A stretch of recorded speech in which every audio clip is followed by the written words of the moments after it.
I have said and I will continue to say that the most important priority for the Black community is the Black community, not a particular political party. This is Blair Durham with Black Wall Street Today, your media hub for all things Black entrepreneurship, politics, news, and events in Hampton Roads and beyond. When I say black, y'all say Wall Street. Black Wall Street. Black Wall Street. When I say black, y'all say Wall Street. Black. Good afternoon. This is Blair Durham with Black Wall Street Today. Thank you so much for tuning in to this week's episode. Please follow us on social media at Black Wall Street Today on Facebook and Instagram, and on Twitter at BWS Today. This week's show will take a look at branding for large-scale distribution with a special guest whose products are featured in Costco, Kroger, Harris Teeter, Total Wine, and coming soon, Walmart. We are so excited. But first, a word on the new trade agreement signed into law this month. The US-Mexico-Canada agreement has been described as impressive by lawmakers on both sides of the aisle, fulfilling President Trump's campaign promise to renegotiate unfair trade deals that hurt American workers. The USMCA guarantees a number of important protections for business. I have said and I will continue to say that the most important priority for the Black community is the Black community, not a particular political party. It is incumbent upon us to examine the kinds of decisions that will have a positive impact on economic development across the board.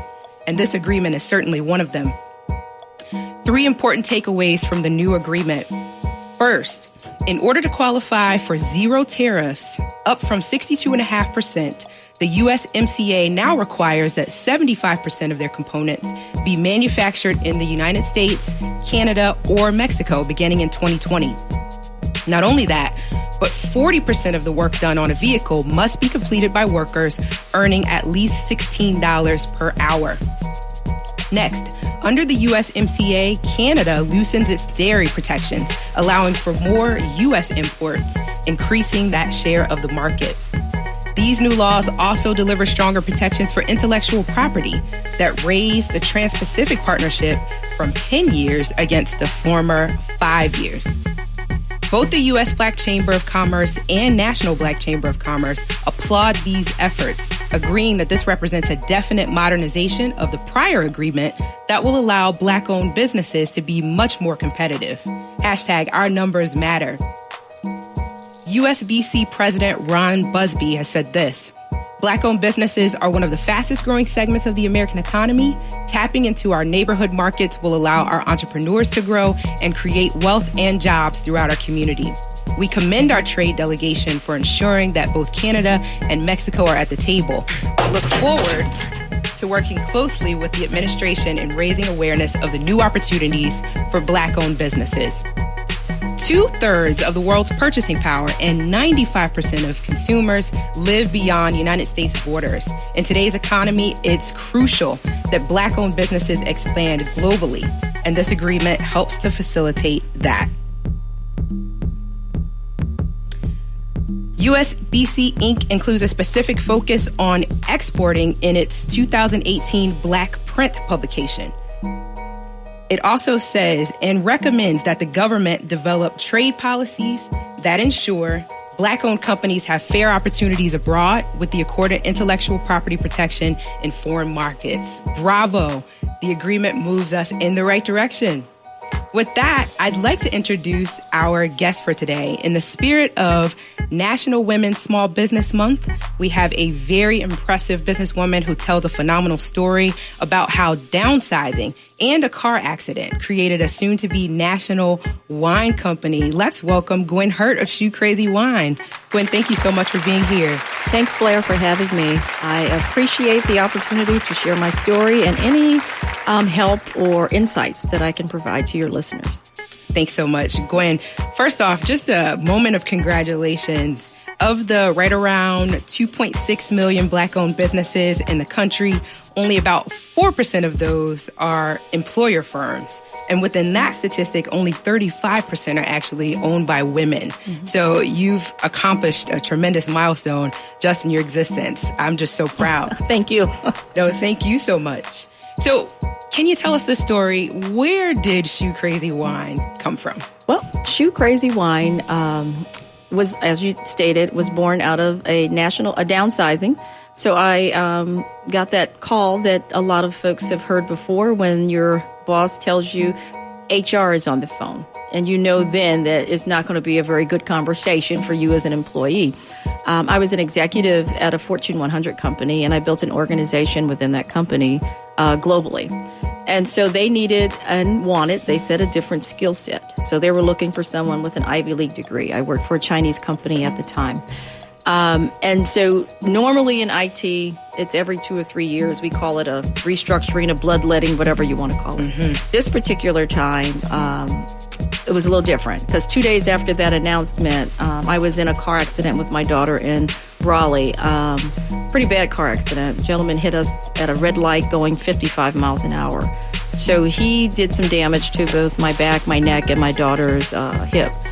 And in doing so, things changed for me. It was no longer this is a 2 or 3 year restructuring that these companies go through. I was actually unable to walk without assistance. And I decided to take the physical therapy route to get healthy because I didn't want to have back pain problems the rest of my life. And in doing so, that was a decision that would put me out of the workforce for at a minimum 8 to 9 months. And after being depressed and crying about my situation, no job, I could barely walk without assistance, I decided to do something about it. And that something was to go into the wine business. And I didn't know how I would do it. And I just announced to my daughter, we're going into the wine business. And her question to me was, how many drugs did they give you at the hospital? And my answer was, not enough to stay in this room and do nothing. And so I made the decision to launch a wine company. Shoe Crazy had already been named in 2006 when I made some wine in my kitchen from a kit. Okay. And my daughter said, name it something you love. And I said, I'm crazy about shoes. So Shoe Crazy Wine was born as a brand in 2006. It didn't become a company until December of 2013. So we launched as an online direct-to-consumer company. So that's kind of a long answer to a short question. No, I love it. So you were actually making wine in your kitchen. I did as a little hobby. I had a kit and I made some Chianti and I had to put a label on it. So that's where it all started. The dream to own a vineyard one day started in that kitchen. As you might imagine, it's a lot of money to own a vineyard. So I got into the wine business as a white label or private label. I trademarked Shoe Crazy Wine. My logo was developed by my daughter's friend. I told her what I wanted, a lady sitting in a shoe holding a wine glass. And she sketched it out and created that whole look that was in my head for years. And so we trademarked Shoe Crazy. The first thing we did was copyright it and then trademark it. I recommend anybody that's going into business, your first step should be to copyright your logo, create the logo, copyright it, and then trademark it. Wow. So I understand that the process of getting to Walmart was probably almost as significant as getting a yes from them. Yes. Can you kind of bring us from there to here? Yeah, so it's been a journey, 4.5-year journey. I made the decision early on to get out of the direct-to-consumer business, which was an e-commerce play. We couldn't play against the big boys. At the time, Amazon and was in the wine selling business at that time. I think they've pulled out since. But we had Club W and all these other ones that had free shipping. And as a small company just getting into the business, we couldn't offer that. So we had a lot of drop shopping carts. So my journey to Walmart started there. I, went back home and said, okay, now what? So I decided to sell into retailers, restaurants, wine shops, grocery stores. And you learn very quickly that as a new brand, distributors will not pick you up. I sent out thousands of dollars worth of wine samples to distributors and was told no for one reason or another. There's a laundry list of no's, so I can't even call them out. Yeah. And then I said, okay, now, Ms. Entrepreneur, now what? So my next step was to become a distributor, to figure out what do I need to do to become a distributor. So in every state, there are different laws and guidelines for becoming a distributor. All of that's available at the ABC website. because Virginia is an ABC state, so they have a application, the whole thing as to what you need to do. I became a distributor in Virginia and put my wine in a little trolley and started knocking on doors. Okay. And so my first retailer, again, was a woman, the Urban Farmhouse and Marketplace in Richmond. She said someone took a chance on her when she started her business. She was going to take a chance on me. And she was our first retailer. So again, the steps leading up to large enterprise is what I call them. I made the decision to go after your Costco's, your Kroger's, your Total Wine and More, mid to big enterprise retailers. With that, the decision was made by me. Again, it was a personal choice. And I tell people, look at where you want to go with your business. If you want to start a distribution company, wine, spirits, or whatever, decide who you want to play with. You want to play with the big boys, or do you want the low-hanging fruit?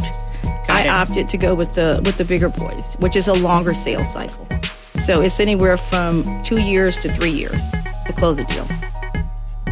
And so we did. We closed our first retailers. Total Wine and More came on about a year ago. Okay. And then the U.S. Black Chamber of Commerce. I met Ron Busby at a local African-American Chamber of Commerce in Richmond. Okay. And took a picture. You do the handshakes. And yes. Got the business card. And he's like, we've got, the U.S. Black Chambers out of D.C. You should consider joining.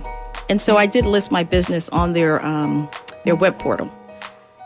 And I got an email. I got the newsletters every week, Right. And you read some of it, some of you don't. Let's be honest. Sometimes you don't have time to read the whole thing. Yes, indeed. So I did. I saw in one of the newsletters that Walmart had an open call. And I thought, I don't know. So I deleted that one, but it came through again. And I thought, let me just respond back to Brian. And so I did. I responded back to Brian and said, I'd like to, apply for the open call. And so he said, here's the link, and I thought I'll just, go to the link. I filled in everything and thought they'll never call me. I'm a wine company, right? Wow. Not 2 days later, I got an email back saying, we'd like to have some more information about Shoe Crazy. And then they asked us to come in to present. I had like 2 weeks to get prepared. And I thought, wait a minute, we're going to Bentonville to present at their corporate headquarters. I was just actually pretty flummoxed that they saw something that they felt would be a fit for Walmart. And so at that Let me just interject for a moment. Go ahead. Which month was this? This was in June. June. Okay. June 1st, and the open call, I believe, was June 13th. Because as it turns out, they have now launched, or in the process of launching, their own private label wine. Which was a decision that they made recently, or? Oh, they've always had. Yeah, they've had private labels themselves. When we went there, I figured I saw a lot of the private label products that they have. So they actually have a private label open call as well. Okay. So they will buy your brand, and Great Value, is their product. Their wine has different names, but they've decided to go, I guess, more national with that play. Got it. Okay. Go on with your story. So you show up in Bentonville. Actually, what I did was I pulled together a team to put together our pitch. So most people were thinking this is like a Shark Tank type of thing, right? Okay. I didn't look at it that way. To me, I'm going to be sitting and presenting my products in the best light that I can present them. I don't care about personality. Show your smile, show your energy. You need to show your product and show your supply chain and show your cost of goods. And so I took it from a business approach. And I say this to anybody presenting to a big box retailer. Okay, go in with the best team that you've got. And so what we did is I pulled my son, who has been in retail for 15 years. Asked him to come on board because he could speak the sales language and that type of thing. Edwin, who's our operations and finance, he's got the numbers. And I'm going to tell you the story about Shoe Crazy, where it came from, what we're doing, And so that was the team I pulled together, because you can only bring a couple people with you. And then I asked them, who am I presenting to? And they said 2 to 3 buyers. And where am I presenting? They send you a little video. The room is like a 2x2. This room is so small. So you've got a small environment with 2 to 3 people. And so that was kind of the foundation. Okay, I know what I'm preparing for. And some of the comments that came back were, to people that had presented before, was basically, you've got to show them who you are. You got to show them your energy and blah, blah, blah. And so I took that into account as well. But I was looking more at the business side. Right. Walmart wants to make money. They don't care if you can sing or dance. They want to make money. That's their motto, is value to their customer. Right? So I needed to offer them value to their customer. And so we did. We put together the pitch deck. I had my section. Evan had his section. Dan had his section. And we decided to drive to Bentonville. Okay. So we rented a car. Okay. And instead of staying in the hotel that they wanted us to stay in, we rented a house. Because I wanted to practice those charts so that when I gave it to them, they each got a chart. We got nothing. But we should be able to regurgitate every line in those charts. Like I'm talking to you right now. And in order to do that, we needed to practice that. So on the way to Bentonville, we stopped at Walmart. We looked at their wine section. We looked at their marketplace. We looked at their big box. They have these huge centers. So we stopped there all on the way to Bentonville, Arkansas. We stopped at quite a few Walmarts in the different states that we drove through. And I knew their aisles as well as they did by the time I got there. I did my research on where's Walmart looking to grow. What's their 5-year, 10-year growth strategy? You can get that off of Google. Most of it, they're not going to give you a lot of details on their numbers, but you'll be able to quote their president, which I did. I put his quote in there. Love it. Do a little research. I didn't have a lot of time either, so I had 2 weeks to kind of pull together as much as I could. So you were already prepared. We were prepared by the time this opportunity. We walked in there. Yeah. Yeah, by the time we walked in there, we found out about the opportunity and we started preparing. Okay, it'd be better if we had 2 months. We had 2 weeks. And again, pulling together the right person on your team. Now, my daughter has been in this business with me since the beginning. I did not ask her to come with me. I didn't need a social media marketing person with me. And you have to explain to your team, I'm going to pick the talent that needs to deliver the results with these big box retailers. Sure. And you may have to hurt some feelings, but you have to make sure that you have a company that they're going to work for the next 5 or 10 years or whatever. So that's what I did. I put together the best team that I could put together for that. And then we did our research. And when we got there, we gave them, we found out that there was no electronics. Everything was going to be manual. So we printed out their charts and their deck and we gave it to them and we had nothing because we already knew what was in them, right? And so I introduced myself and the company. We started pouring a little wine. If you're selling peanuts, you're going to start serving your peanuts, whatever. So provided a sample. Yeah, you provide your samples. So I was pouring the wine while I was talking, basically. And, it's a relaxed atmosphere. You want the people that you're talking to feel relaxed as well. And so they were tasting while I was talking. I finished my piece, which was, this is what Shoe Crazy is. This is how it came about. And then that was a segue for Daniel to take the sales piece. What are you going to do for sales and marketing, Mr. Walmart? This is what we're going to do. This is what we see that we need to do for you. Okay, again, just going by what we'd researched over 2 weeks. So he finished his piece on the sales and marketing side, and then he segued into the cost of goods. Here comes the numbers. This is what's really important to them. How much is your product going to cost and how much can I make on it? And will my consumers and my shoppers want to buy it because it's the right price? So we did all of that. Edwin took his piece, went through the numbers. They had a couple of questions about the cost of goods, our supply chain. Can we deliver product if they put us in X number of stores? I built my supply chain before I had a customer. That's another thing. Build your supply chain. Build your supply chain. Before we get back to our conversation with Gwen Hurt of Shoe Crazy Wine, it's time for our hashtag Add This to the List segment. And today we are adding companies to the list that have a focus on supplier diversity. And Walmart is certainly one of them.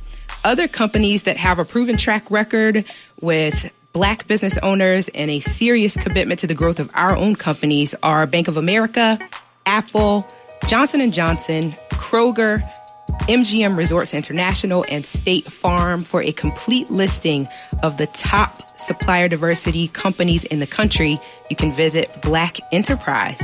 Welcome back, Gwen. Thank you. Yes, thank you so much. Looks like we've got a caller already. Hello. Black Wall Street Today. This is Blair Durham. Who's calling in?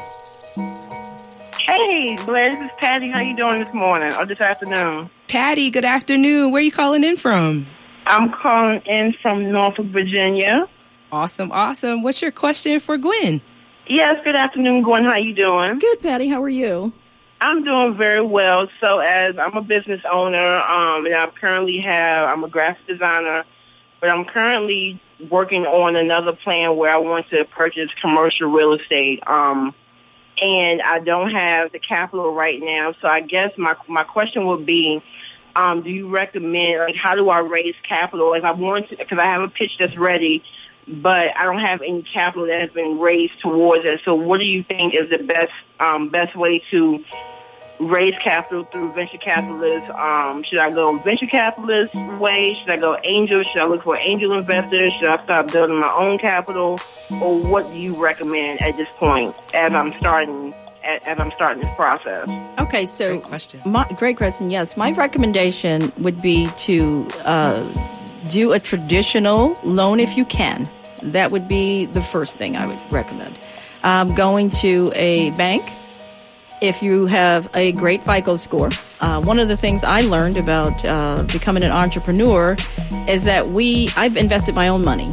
And what I should have done is I should have used my own money as collateral and taking out a bank loan for my first round of funding is what I should have done. I didn't do that. I used my own money. And in doing so, because the business that I'm in is very, it's a tough industry. It's big. It's very competitive. And in doing so, I just ruined my FICO score. So I didn't have an option to go back to a bank, a traditional bank. And I learned the hard way that I should have done that first. So that would be my first recommendation. If you have a great credit rating and you can go traditional to start. And don't use your own money if you don't have to. Okay. And what we're doing now is we are doing a capital raise for that very reason. We're expanding out into Walmart, and we're going to need to buy an awful lot of wine from our supplier. And therefore, we're going to need capital. So we're doing a traditional capital raise now with a convertible note looking to VCs and private investors. And so that would be my second suggestion. Okay, thank you so much. You're welcome. Excuse me? No, I said you're welcome. Go ahead. Okay, and my second question, I see so many people that do the online campaigns, do Kickstarter, GoDaddy. Do you think that is that a good way to do it, or are you doing your own individual campaign? You're reaching out to individual people with your own pitch and not going through a third-party platform such as Kickstarter or GoDaddy. Okay. Not GoDaddy, but what's the other one? GoFundMe. I'm sorry. GoFundMe, Indiegogo. GoFundMe is really for, I think, at least what I've seen is for if there's a tragedy or something that's happening and you need someone to help a family out. That tends to be what GoFundMe does better with. Indiegogo is another platform. You could take that route if you have a compelling story. Here was my experience with those platforms.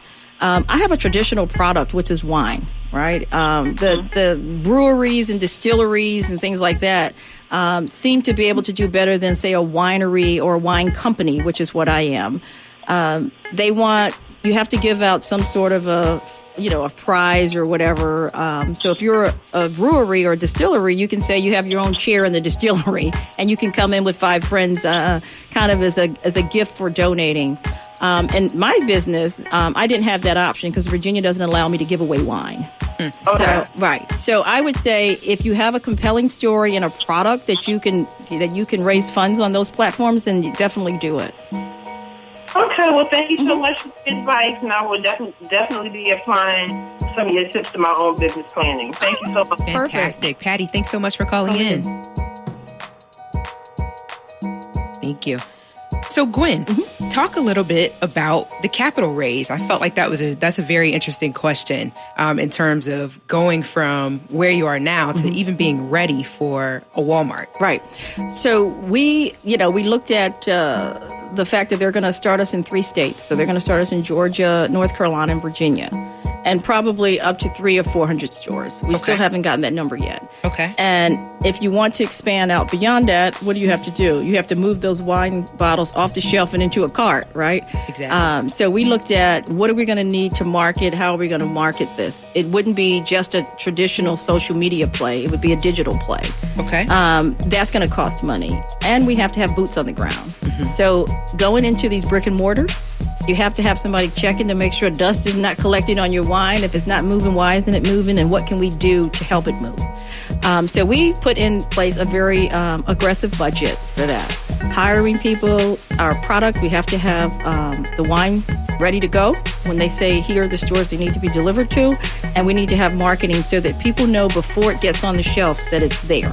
So what we decided to do is digital advertising, which is your pop-ups, geofencing. So every time someone is near one of those Walmarts, a Shoe Crazy Wine logo or a little mini video will pop up. Okay. So by the time that shopper, that Walmart shopper or non-Walmart shopper, because we're trying to incent people to go into Walmart to look for the product, when they get in there and they see it, they'll already know it. They'll be familiar with it. So we want to start that campaign in January. And in doing so, we're on an aggressive capital raise. Aggressive. How close are you to goal? We are close. Which is very nice. We're still in negotiations. The terms and conditions are what you have to work out. I just hired LeClaire Ryan out of Richmond. They've been in that business for 20 some odd years. And so they'll be helping us draft up those T's and C's and presenting them to our prospective investors. So here's a question. So you get a yes from Walmart, right? Walmart is listed as one of the top supplier diversity companies. Does that mean that they hold your hand through the next steps of that process? Are they assisting with any aspect of how you would market? How are they positioning you for success? Okay, so let me take a step back. The open call that I went to was Buy American, Support American. Okay. So that was the entire genesis of this was we're going to buy American. They set aside a couple $2 billion to buy American, support American manufacturing and companies. So this is almost like a campaign that they're running separate from their traditional. Okay. Exactly. Okay. So what I'm told, and we're still working through this because this just happened in June, end of June. We're going to go in April of 2019. So which was great because it gave us an opportunity to make sure we're ready, when it's time to do that delivery. So what I'm told is they will help with marketing, some of our marketing support. They're basically going to, they want to ensure that you're successful there. It's part of their reason for doing this. Okay. So they're not going to let you just fall on your face, I guess, is the way I would say it. That's good to hear. Love to take another call, 757-727-5711 if you have a question for Gwen. Gwen. Yes. En route to the finished capital raise. I understand that you've got some other pieces that you're looking to put together. Yeah. What are some of your needs right now? Well, our needs are, in terms of the capital raise?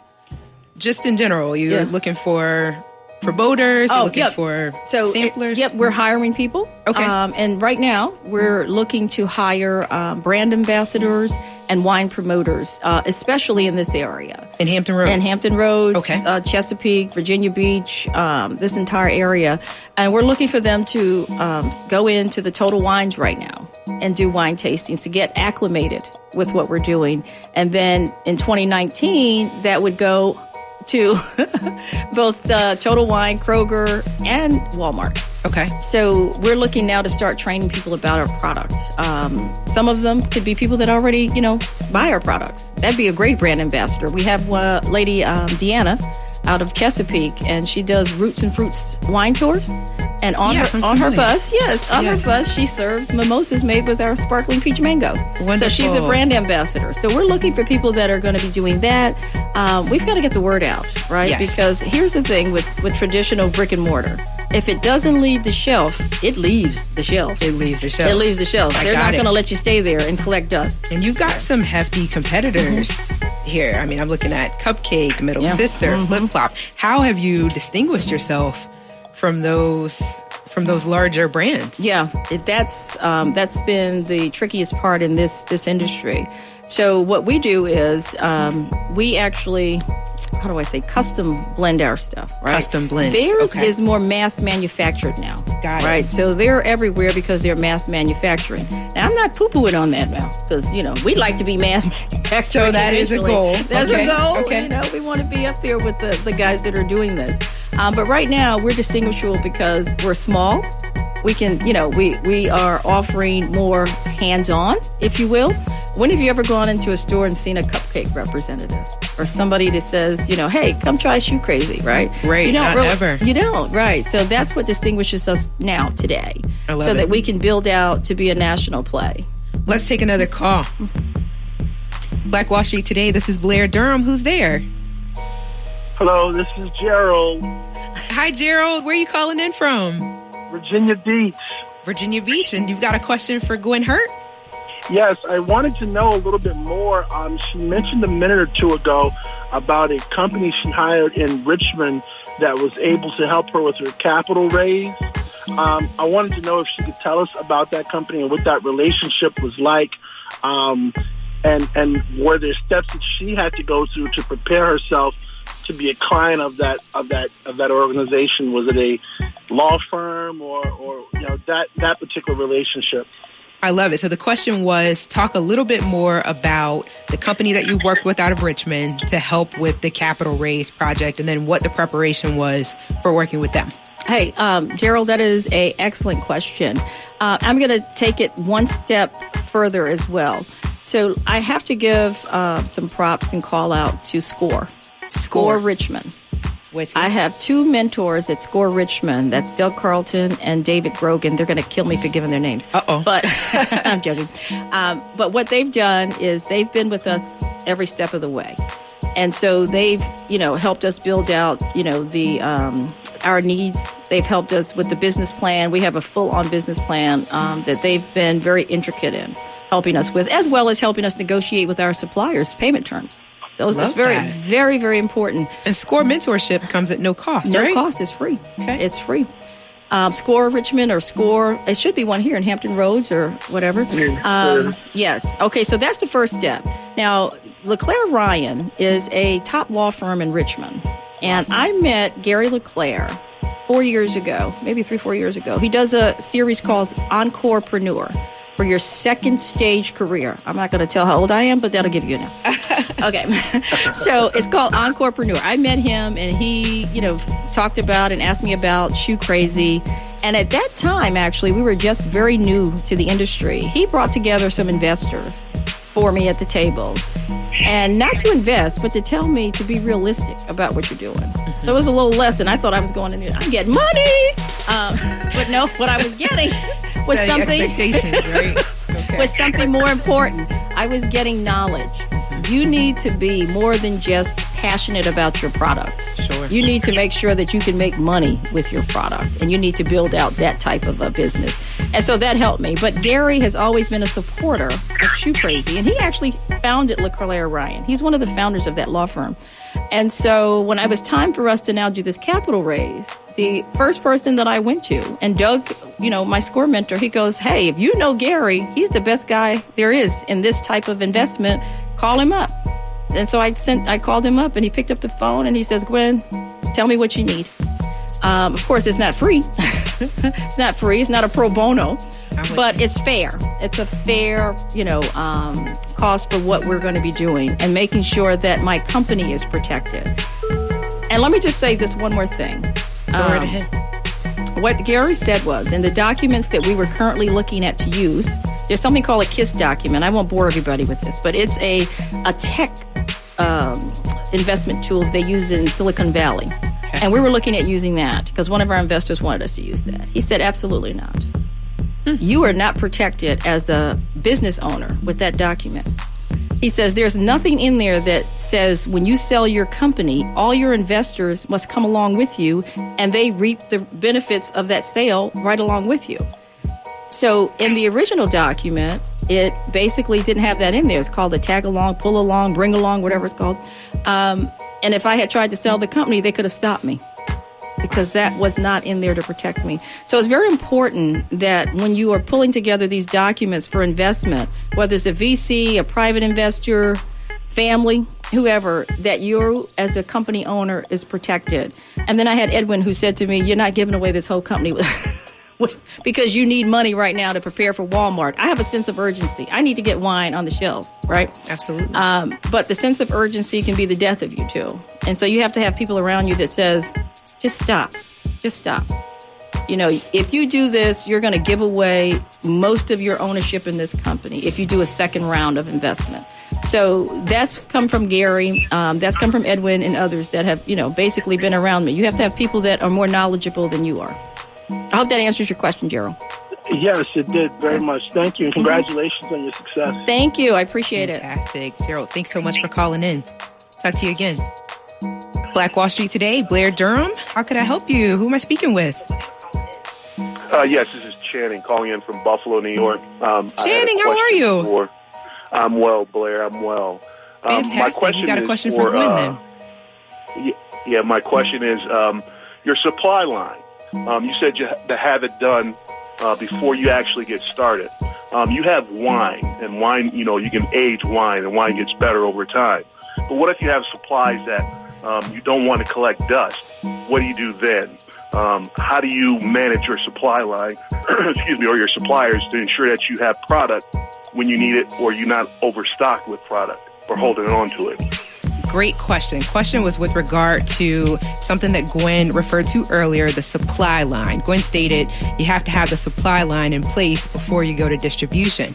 So with her particular product, she's able to kind of manage that because wine gets better as it ages. What about a product that may not get better with aging? How do you manage the supply distribution relationship at that point?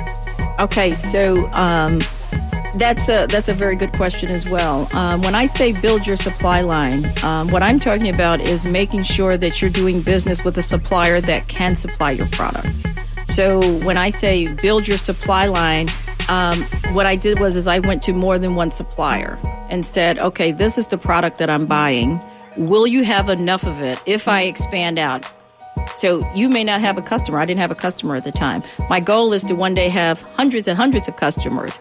Can that supplier supply your product if you get into, and we'll use Walmart as an example. They have 4,000 stores. If you get into 4,000 Walmarts, can that supplier supply it? And then you should have a backup, and then you should have a backup to the backup. That's what I mean about building your supply line. So, and I say that because I came from IT. And the batteries, I think we all know, were catching fire. Mm-hmm. And then we had a Thailand plant that was affected by the tsunami.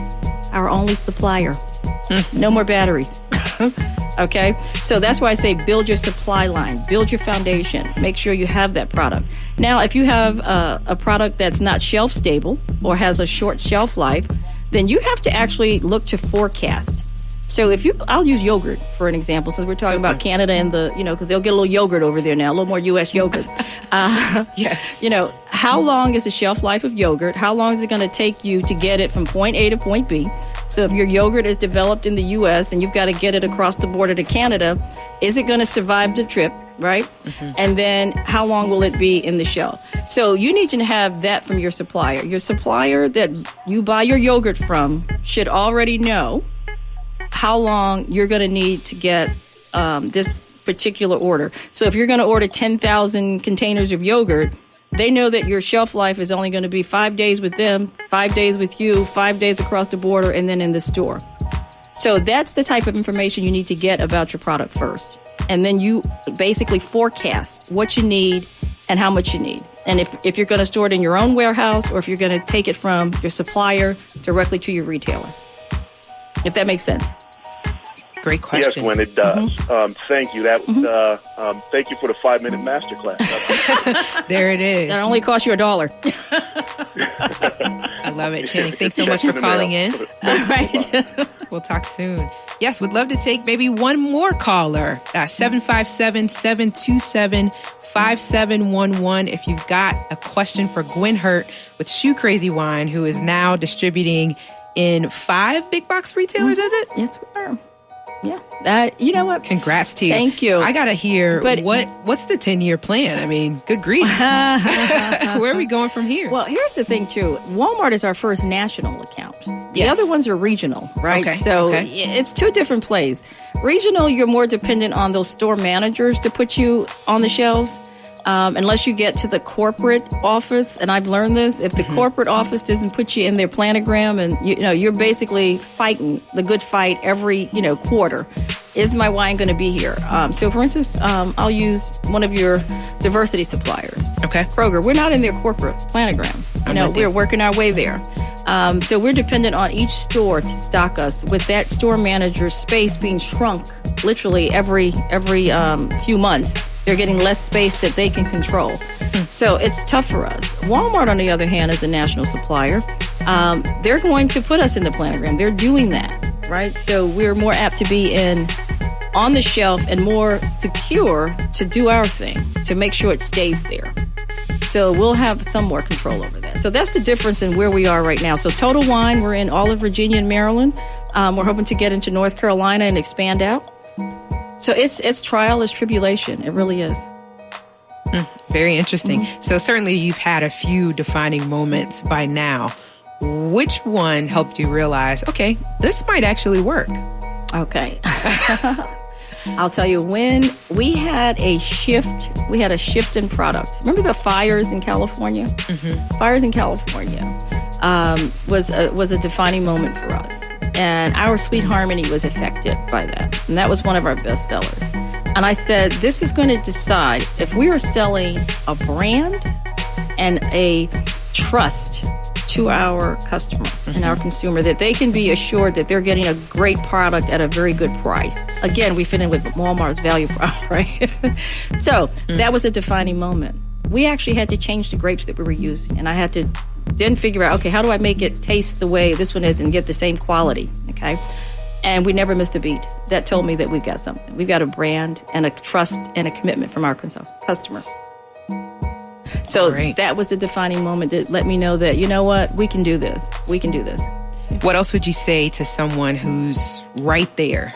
They've got a product. They are pitch ready. They've got some phenomenal mentors. What would you say to someone that's going to take that leap? I would say prepare. And remember, you're not there to give them a show. This is my opinion. You're there to let them know from a comfort level that you can deliver on the commitment that you're making to them. And that is more important than anything. I love it, Gwen. Thank you so much. You're welcome. Let us know before we go to break, where can people find you? Where can they find the wine? Just remind us again where you are. So we're at Total Wine in Kroger, Total Wine and all of the Total Wine and more stores here in Virginia. I would say go there. They have our best sellers. They have our Peach Mango, our Sweet Harmony, and our Red Blend. So I would say there in Kroger. Wonderful. This has been an absolute pleasure. I hope that you will join us again in the future. I sure will. Welcome back to Black Wall Street Today. This has been a super exciting episode with Miss Gwen Hurt of Shoe Crazy Wine. Thank you so much, Gwen, for being here today. Stay with us online at Black Wall Street Today on Facebook and Black Wall Street Today on Instagram. And then follow us on Twitter as well at BWS Today. We look forward to talking again next week. Have a wonderful week.